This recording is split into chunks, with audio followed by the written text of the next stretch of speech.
Bienvenidos a una edición más de su noticiero ABA Noticias. Mi nombre es Cristian Romero y hoy comenzamos así.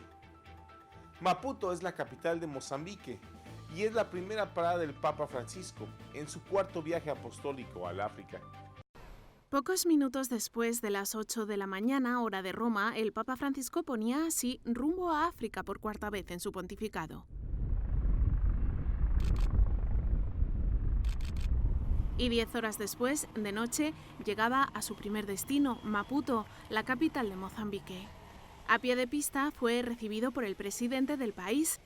Después, el Papa Francisco saludó una a las demás autoridades que acudieron también a recibirlo y fue homenajeado así, con todos los honores.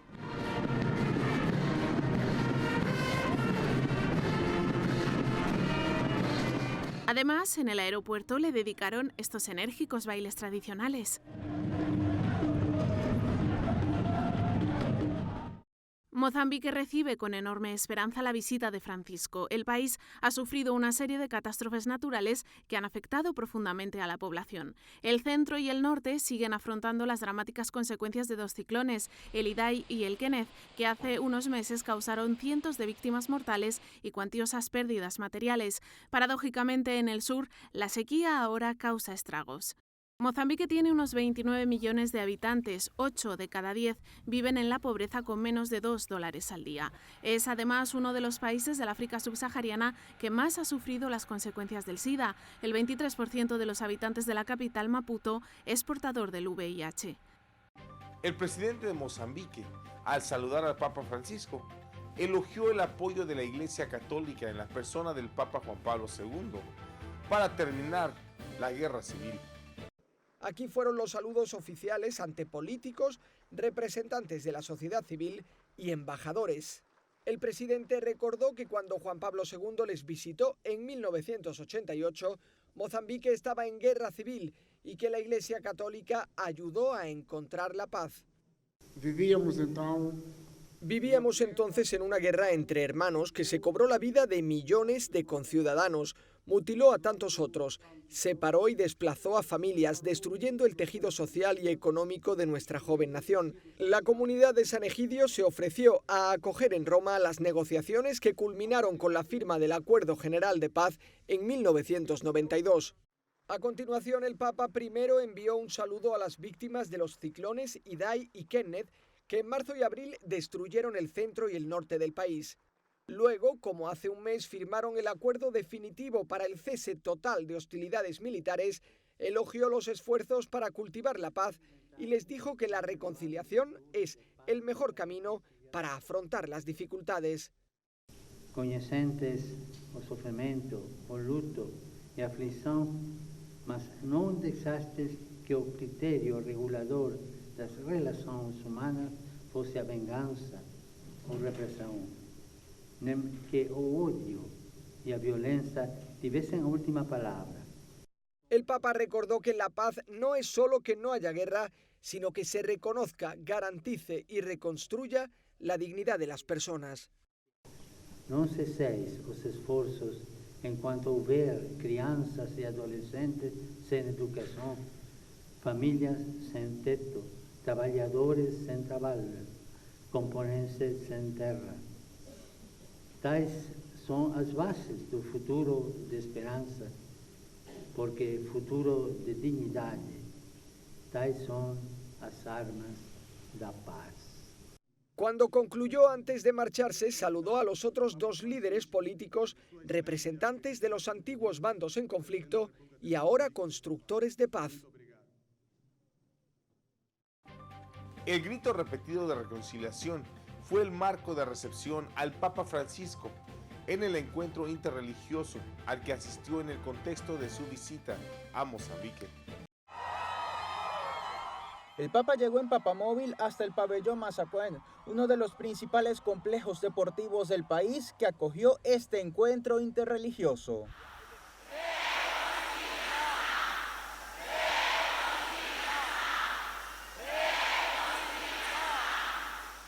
Con este grito de esperanza, miles de jóvenes de todas las religiones recibieron a Francisco. Quieren construir una nueva página de la historia del país tras casi 2 décadas de guerra y 1 millón de muertos. No es casual que el primer encuentro pastoral del viaje sea un encuentro interreligioso, pues los católicos son solo el 28% de la población. Para comenzar, entonaron este canto. Somos todos iguais, criaturas de só Senhor, somos todos irmãos. ¿Qué há de mais importante para um pastor do que encontrar-se com os seus jovens? Vós sois importantes.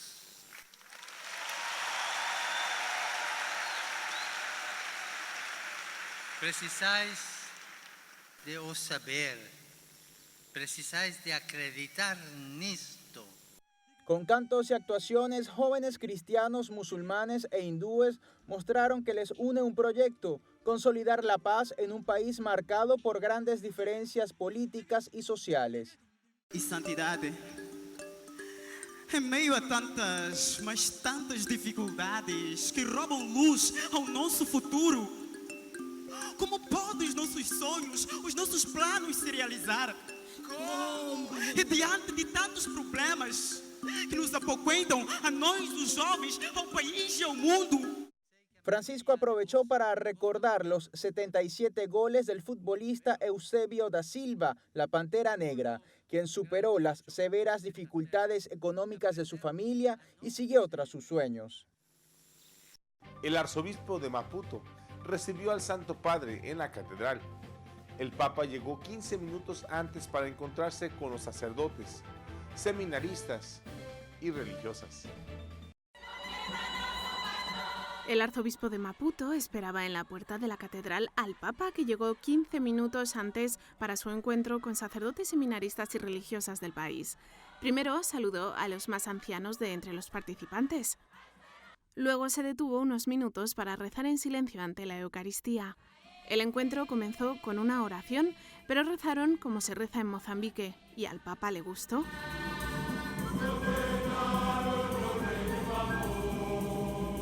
Después un sacerdote, una monja y un catequista del país le contaron los desafíos que atraviesan en estos momentos.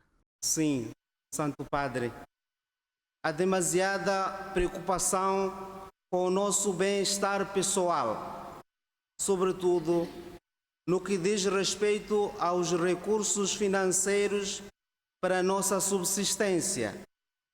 Leva-nos, não raras vezes, a enveredar por caminhos tortuosos que, em vez de facilitarem o nosso ministério, o tornam cada vez mais difícil, chegando a provocar inúmeras defecções entre nós.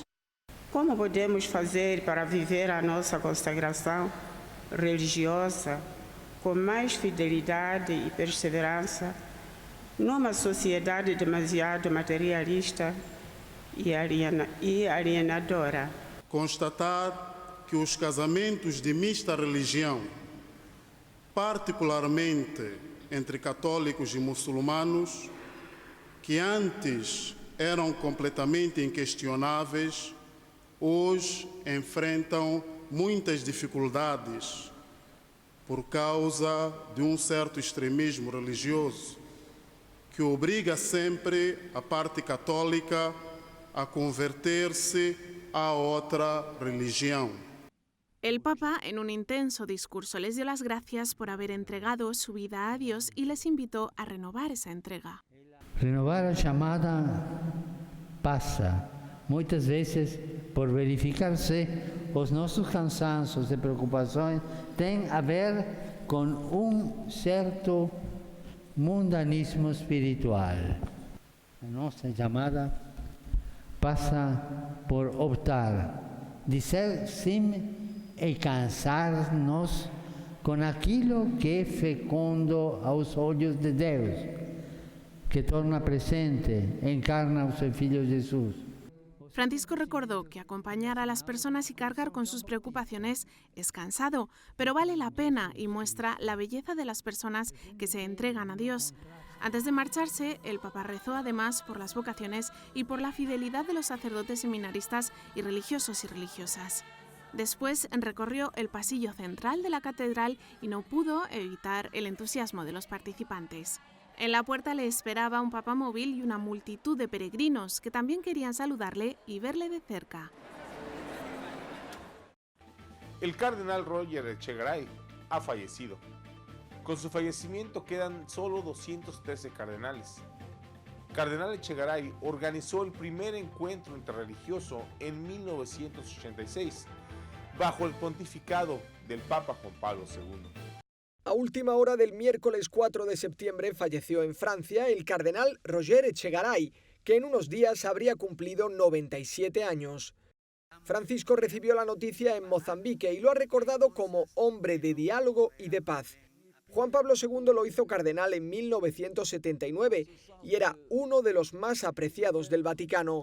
Fue el organizador del primer encuentro de Asís de 1986 que reunió al Papa con líderes de todas las religiones. Apoyó la idea de Juan Pablo II de pedir perdón en el jubileo del 2000 por las culpas de la Iglesia en el pasado. También el Papa le pidió que se reuniera personalmente con Saddam Hussein para detener la guerra en Irak. En octubre de 2015 se rompió la cadera durante una misa en San Pedro. Desde hace varios años vivía retirado en el sur de Francia, donde lo visitó el cardenal secretario de Estado Pietro Parolin. Con su fallecimiento, el número de cardenales pasa a 213, de los cuales 118 son electores. El número cambiará el próximo 5 de octubre cuando el Papa haga nuevos cardenales. A continuación compartimos con ustedes el Evangelio del Día, una excelente reflexión, única, a cargo de nuestro director, Jaime Sevilla. En el Evangelio de hoy tenemos algo muy peculiar, tomado siempre de San Lucas. Se le acercan unos maestros de la ley y le dicen a Jesús: mira, los discípulos de Juan el Bautista ayunan, los discípulos de los fariseos ayunan, pero los suyos son comelones y bebedores. Jesús les dice: ¿cómo les voy a quitar al novio, verdad? O cómo los invitados van a ayunar si el novio está con ellos. Una forma clara de decirles: mientras estén conmigo, ellos están protegidos. Llegará un momento en que yo me voy a ir y entonces les tocará hacer todo este tipo de cosas para vencer las tentaciones y los obstáculos que encuentren en el camino. Y luego le dice la parábola que no está bien echar el vino nuevo en odres viejos o remendar un traje viejo con una tela nueva. Esto es hermoso. ¿Por qué? Porque nos trae ahora la reflexión en la iglesia. Muchas veces hay personas que quieren vivir apegados a unas tradiciones tan antiguas y se la quieren imponer a las nuevas generaciones. Hay ancianos que quieren que los jóvenes vivan una castidad que ellos no vivieron. O hay ancianos que quieren imponerles ciertas cosas que los jóvenes tampoco pueden aceptar en nuestra época de hoy. Entonces, tampoco hay que mezclar que los jóvenes quieran arrastrar a la gente mayor a que practiquen la fe de la forma como ellos las ven. No, hay que ubicarse, cada cosa en su lugar. A tiempos nuevos de la iglesia hay que afrontarlos con los nuevos métodos pastorales de evangelización, sin dejar de atender y apoyar a aquellas iglesias tradicionalistas que ellos también tienen su propio método de encontrarse con Dios. El mensaje de hoy es a ubicarnos en qué época estamos y cómo debemos afrontar nuestros retos pastorales. Que el Señor los bendiga.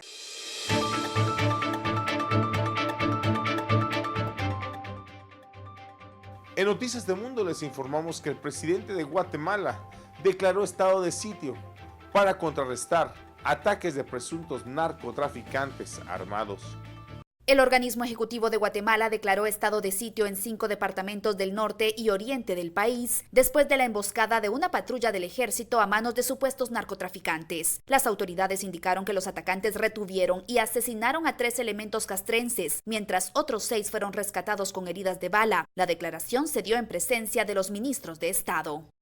El estado de sitio se decreta en virtud que durante los últimos días se han suscitado en el municipio de El Estor del departamento de Izabal El huracán Dorian se ha degradado, pero llega a la costa este de Estados Unidos, tras haber arrasado las Bahamas. El huracán Dorian llega a los estados de Carolina del Norte y Carolina del Sur. A su paso por la costa este estadounidense, la tormenta ha provocado daños considerables debido a las fuertes lluvias y vientos. La trayectoria de Dorian, que sigue en la categoría 2, se dirige hacia Virginia. En Estados Unidos, la cadena de tiendas Walmart limitará la venta de munición. Esto es en respuesta a los tiroteos recientes en El Paso, Texas. Con 4.700 establecimientos, Walmart es una de las tiendas minoristas más importantes de Estados Unidos. Pero tras el ataque del 3 de agosto que dejó 22 muertos en una de sus tiendas, la empresa da ahora un giro en su política de venta de armas que genera tanto esperanzas como dudas. El 5 de septiembre se conmemora el Día Internacional de la Mujer Indígena. La figura indígena fue Bartolina Sisa, una indígena aymara que se rebeló contra la explotación española en 1780. Y mira, este 5 de septiembre millones de personas en todo el mundo celebran el Día Internacional de la Mujer Indígena. Este día fue establecido en 1983 durante el segundo encuentro de organizaciones y movimientos de América, celebrado en Bolivia. La fecha busca reconocer el esfuerzo y la resistencia de las mujeres que defienden sus tierras ancestrales de compañías transnacionales, latifundistas y terratenientes. La figura elegida como símbolo de lucha fue Bartolina Sisa, guerrera aymara que lideró una rebelión contra la explotación hacia la comunidad indígena. Ahora nos vamos a Sudamérica, donde en Argentina se resiente duramente la crisis económica. La industria automotriz es una de las primeras en ser golpeada. Veamos más. En Argentina, casi todas las ensambladoras de vehículos anunciaron esta semana paradas técnicas y recorte de días laborables, hasta la decisión de establecer un régimen de disminución paulatina de los días de trabajo hasta el año próximo. En ese contexto, Fiat fue la primera en anunciar un recorte, por lo que trabajará solo 4 días en todo septiembre. Asimismo, General Motors detendrá la producción las primeras 2 semanas de septiembre en la planta general de Alvear, en Santa Fe. Y según cifras de la compañía, para el segundo semestre preveía fabricar 15.000 unidades, pero apenas llegaría a las 7.000. Por su parte, Renault se mantiene en el acuerdo de jornadas de lunes a viernes de 6 horas por turno. El abono de 70% del salario, adelanto de vacaciones, suspensiones y prórrogas a contratos. La decisión de las empresas responde a la caída de la demanda en el mercado interno y externo, que exhibe el sector automotriz desde comienzos del año pasado, situación que se puede evidenciar en las cifras ofrecidas por la Asociación de Fábricas de Automotores, la ADEFA. Continuando con más noticias de Sudamérica, el presidente brasileño Bolsonaro lanzó un duro ataque personal en contra de Michelle Bachelet. La polémica comenzó aquí, en la sede europea de las Naciones Unidas en Ginebra. La alta comisionada para los derechos humanos, Michelle Bachelet, expresaba así su preocupación por el marcado aumento de la violencia policial en Brasil. En los últimos meses hemos visto una reducción del espacio civil y democrático, evidenciado por ataques documentados a defensores de los derechos humanos, restricciones al trabajo de la sociedad civil y ataques a las instituciones educativas.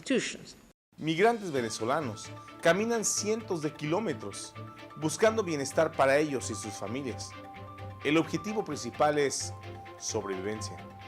Los llaman los caminantes. Miles de venezolanos cruzan cada día el puente internacional Simón Bolívar en Cúcuta para entrar en Colombia.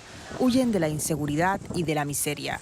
Actualmente son 1,4 millones los venezolanos que se encuentran en el país vecino. A Isbel no le resultó fácil marcharse de Venezuela, pero no le quedaba otra opción. Era que mis niños pasaban un día completo, 24 horas completas sin comer. Y para mí, para una madre no es fácil. Tengo mi niño Jeremías, él lo tuve hospitalizado por desnutrición. Él me pesaba 7 kilos con 3 años, el niño se me iba a morir. Como muchos otros venezolanos, Isbel no podía costearse un pasaje. Caminó durante días con sus 4 hijos pequeños, por carreteras de montaña, atravesando el páramo de Berlín, tan temido por los refugiados venezolanos. Varios niños han perdido la vida allí a consecuencia del frío. Son cientos los kilómetros que los caminantes recorren durante semanas. Lesiones en los pies y ampollas son las consecuencias. A menudo duermen al raso. Los que tienen suerte logran dormir en alguno de los refugios que se instalaron en el camino. El presidente Maduro de Venezuela decreta alerta naranja en sus tropas militares y acusa directamente a Colombia de preparar un ataque armado para desestabilizar su gobierno. Se recrudece la tensión entre Bogotá y Caracas. Maduro acusó al gobierno de Colombia de usar el rearme de disidentes como excusa para iniciar un conflicto militar con Venezuela. El gobierno de Colombia no solo que ha metido a Colombia en una guerra que recrudece, sino que ahora pretende un falso positivo para agredir a Venezuela y empezar un conflicto militar contra nuestro país. He ordenado al comandante estratégico operacional de la Fuerza Armada Nacional Bolivariana y a todas las unidades militares de la frontera declarar una alerta naranja frente a la amenaza de agresión de Colombia contra Venezuela.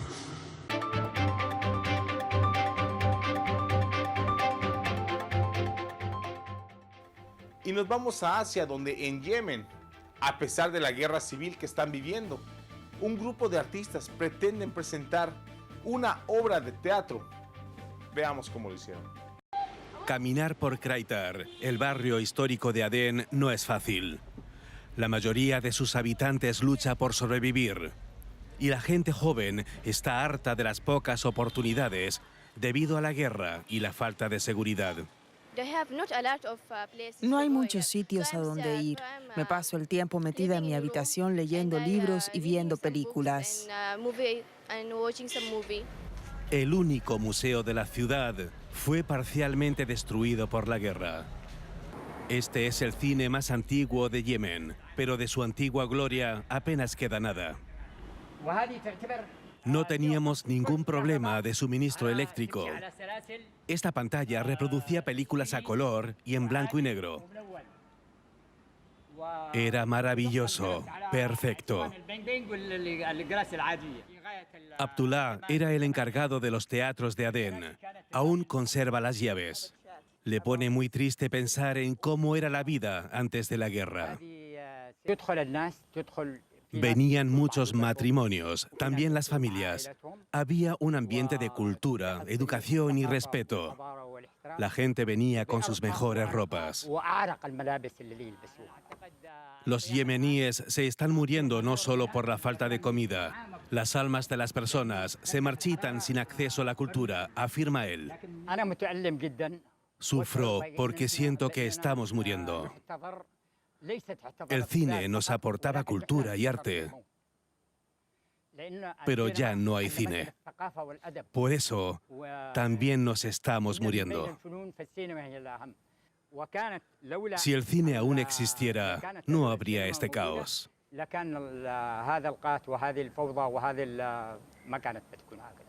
Los jugadores de rugby que participarán en el Mundial de Japón recibieron el consejo de no mostrar sus tatuajes al público por respeto a la cultura japonesa. Prohibido enseñar los tatuajes, la World Rugby ha pedido a los jugadores que participen en el Mundial de Japón que comienza este mes que los oculten. La sociedad nipona los relaciona desde hace decenios con los miembros de la organización criminal Yakuza.